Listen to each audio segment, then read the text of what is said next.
జై శ్రీరామ్ అండి అందరికీ. సో ఒక విషయం చెప్పనా, మనకి ఎప్పుడైనా వ్యూస్ తగ్గుతున్నాయి అంటే కొంతమంది ఛానల్స్ డ్రామా ప్లే చేస్తారనమాట. ఎంతలా ప్లే చేస్తారంటే ఇక ఛానల్ హ్యాక్ కాకపోయినా మాది అలా అయింది, మాది ఇలా అయ్యింది, మా ఛానల్ మా చేతుల నుంచి చేజారిపోయింది, సో మేము ఇలా అనుకున్నాం అలా అనుకున్నాం అని దాదాపు వేరే వేరే ఛానళ్ళలో పెట్టించి ఇక మన ఛానల్ హైప్ చేయడానికి ప్రయత్నిస్తారు. అవునండి, ఒక విషయం నాకు తెలియక అడుగుతాను. ఎవరైనా మన హ్యాండ్ బ్యాగ్స్ కానీ లేకపోతే మన మొబైల్స్ కానీ ఎవరైనా కొట్టేశారనుకోండి సపోజ్, సో ఇప్పుడు ఎవ్వరూ కూడా స్క్రీన్ లాక్స్ లేకుండా అయితే ఎవ్వరూ పెట్టట్లేదండి. ఈజీగా వాళ్ళని ఐడెంటిఫై చేయడానికి 190 మార్గాలు అయితే ఉంటాయి. సో కంప్లీట్గా మన ఫేస్ లాకు, ఫింగర్ ప్రింట్ లాకు ఇవేవీ లేకుండా వాళ్ళు ఏమీ చేయలేరు. అయినా యూట్యూబ్ని హ్యాక్ చేయడం అంత సింపులా అండి? ఒకళ్ళ ఫోన్ తీసుకొస్తే ఇక హ్యాక్ అయిపోయినట్టేనా? అసలు ఎంత సిల్లీగా మాట్లాడుతున్నారంటే, జనాలకి నాలెడ్జ్ లేదు అని మాట్లాడుతున్నారు, లేకపోతే మేము ఏది చెబితే అది బ్లైండ్గా నమ్మేస్తారు, వాళ్ళకి నాలెడ్జ్ ఉన్నా కానీ మా మాటలే విపరీతంగా నమ్మేస్తారు అని అనుకుంటారో ఏమో తెలియదు. కానీ కొంతమంది జనాలైతే ఈజీగా సింపుల్గా ఫూల్స్ని చేయడానికి తెగ ట్రై చేస్తుంటారనమాట.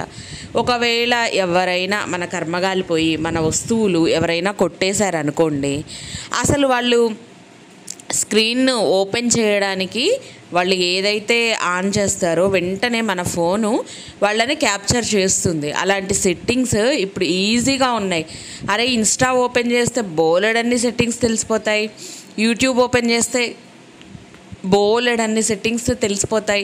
సో ఇన్ని సెట్టింగ్స్ ఉన్నప్పుడు వాళ్ళు ఆ మాత్రం సెట్టింగ్స్ ఆన్ చేసుకోరా అండి? ఈ మాత్రం దానికే ఫోన్ ఎవరో కొట్టేసిన దానికే మా ఫోన్ హ్యాక్ అయిపోయింది, సో మా దగ్గర నుంచి ఆ మెసేజ్లు వస్తే రిప్లై ఇవ్వకండి, ఈ మెసేజ్లు వస్తే రిప్లై ఇవ్వకండి. అసలు ఎందుకు వస్తాయి? ఫోన్ హ్యాక్ చేయాలి అంటే వాళ్ళ ఫోన్ దొబ్బేయాల్సిన అవసరం ఉండదు. ఎక్కడ ఉన్నా, ఏ లొకేషన్లో అవతల వాళ్ళు ఉన్నా, మనం ఏ లొకేషన్లో ఉన్నా మన ఫోను మన చేతుల్లో ఉండగానే కూడా హ్యాక్ జరుగుతుంది. అలా జరుగుతుంటే ఇంకా ఈ కాలంలో ఎప్పుడో ఓల్డ్ లాగా మా ఫోన్ దొబ్బేశారు, సో మా ఫోన్ హ్యాక్ అయిపోయింది, ఏ వీడియో వచ్చినా నమ్మకండి. సరే, ఒకవేళ జనాలకు ఇంటిమేషన్ ఇవ్వడం మంచి పనే, కానీ ఫోన్ పోకుండానే ఫోన్ పోయిందని చెప్పడము, లేకపోతే ఇలాంటి అన్ని జనాలకి చెప్పి సింపతి డ్రామాస్ చేయడం అనేది కరెక్ట్ కాదు. మళ్ళీ పండగ రాగానే పండగ రోజే మనకి అమ్మవారు వరం ఇచ్చేసింది, ఏంటి సోదివన్నీ? ఇక జనాలకు ఒకవేళ హ్యాక్ చేయాలి అంటే మిలియన్స్లో ఉన్న ఛానళ్ళు దొరకవా అండి? చెప్పండి, మీరే కొంచెం ఆలోచించి చెప్పండి. ఒకవేళ హ్యాక్ చేయాల్సినోడు చెయ్యాలి అనుకుంటే ఈ తొక్కలో లక్షల్లో ఉన్న ఛానళ్ళే ఎవరన్నా హ్యాక్ చేయాలని చూస్తారా? మిలియన్స్లో ఉన్న ఛానల్స్ని ఈజీగా హ్యాక్ చేస్తారు.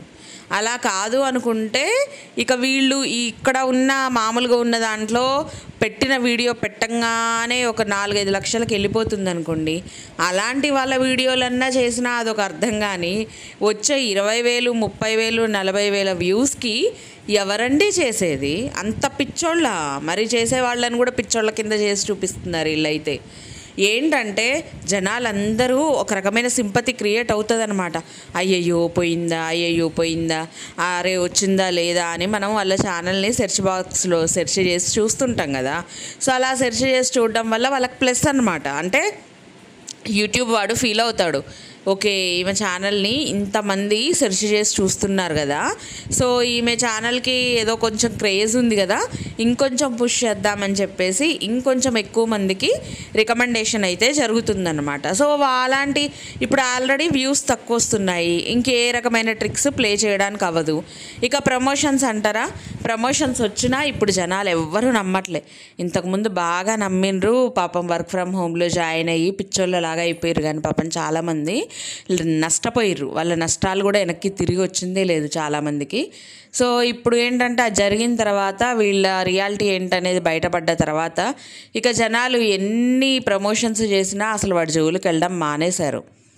కాకపోతే ఏదైనా మంచి కంటెంట్ ఉండి మంచిగా ఉంటే చూస్తారేమో, కానీ ట్రస్ట్ అనేది తగ్గింది. సో ఇంకేం చేస్తారు, ఇంకేమి చేయడానికి లేదు. ఇప్పుడు సింపతి డ్రామా అనేది క్లియర్ చేయాలి. అంటే సింపతి డ్రామా అనేది మనం క్రియేట్ చేస్తే అప్పుడు జనాలు మళ్ళీ నమ్మి ఇక పోనీలే పాపం అనుకొని మనం ముందుకు వస్తాం కదా. సో ఆ సింపతి వచ్చిన తర్వాత ఆటోమేటిక్గా ఇక ఛానల్ అనేది అందుకుంటుంది అనమాట. అందుకోసం 2 రోజుల్లో 3 రోజుల్లో ఎలా వచ్చుద్దండి.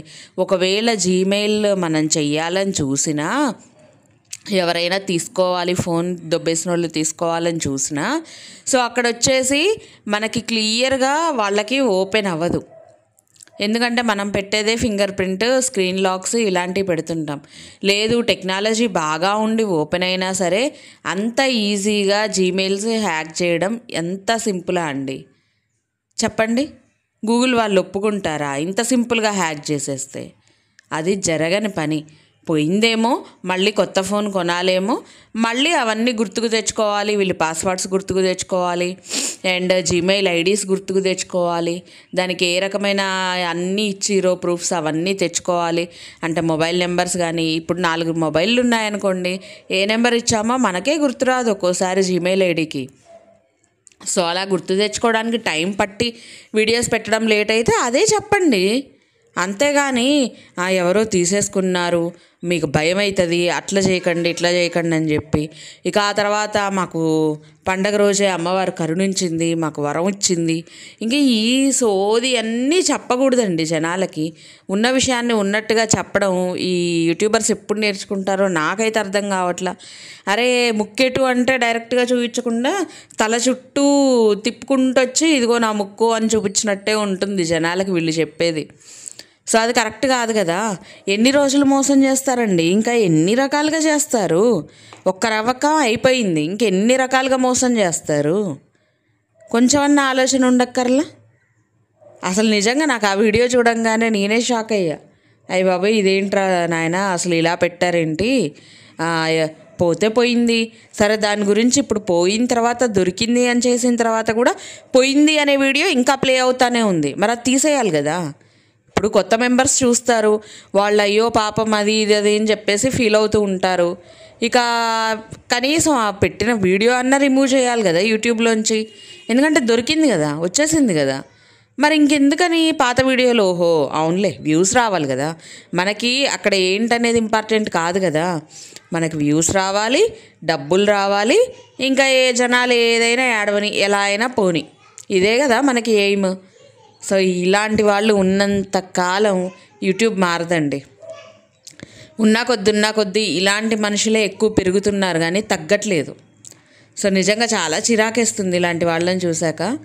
ఇదండి ఈరోజు మన వీడియో అయితే. లైక్ చేయండి, నచ్చినట్టయితే షేర్ చేయండి, అలాగే సబ్స్క్రైబ్ చేసుకోండి. Thank you so much for watching.